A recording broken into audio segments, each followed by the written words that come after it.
మొన్న ఇండియాకి వెళ్ళినప్పుడు చెప్తున్న మాట. వాళ్ళ ఇంటికి వెళ్తే వాళ్ళు ఫేమస్ కదా అని చెప్పేసి పన్నీర్ తిక్క మసాలా చేశారు. అది చూసిన తర్వాత నేను అన్నాను, అమ్మ నాకు వేరే కూర ఉన్నది కదా అది వడ్డించుండే అన్నాను. అది బెండకాయ ఉన్నది, బెండకాయ తర్వాత ఈ రెండు ఉన్నాయి. నేను పన్నీర్ ముట్టల. ఎందుకంటే మీరు పన్నీర్ తినరా అంటే, అమ్మ నేను పన్నీర్ తినను అని నేను అనలేదు. ఇండియాలో ముట్టను, నేను ఖతార్లో తింటా పన్నీర్.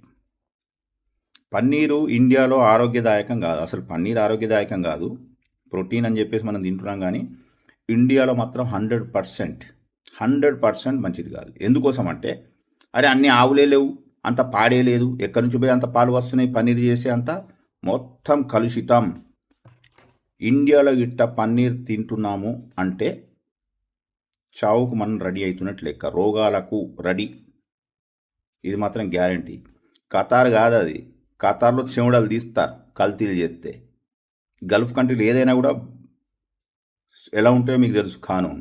మన ఇండియాలో ఏమున్నదండి, సారీ అంటే తప్పిపాయి, మ్యామ్యా అంటే అయిపోయి. సో ఇండియాలో పన్నీర్ తినటం అంటే కోరి తెచ్చుకుంటున్నట్టు రోగాలు.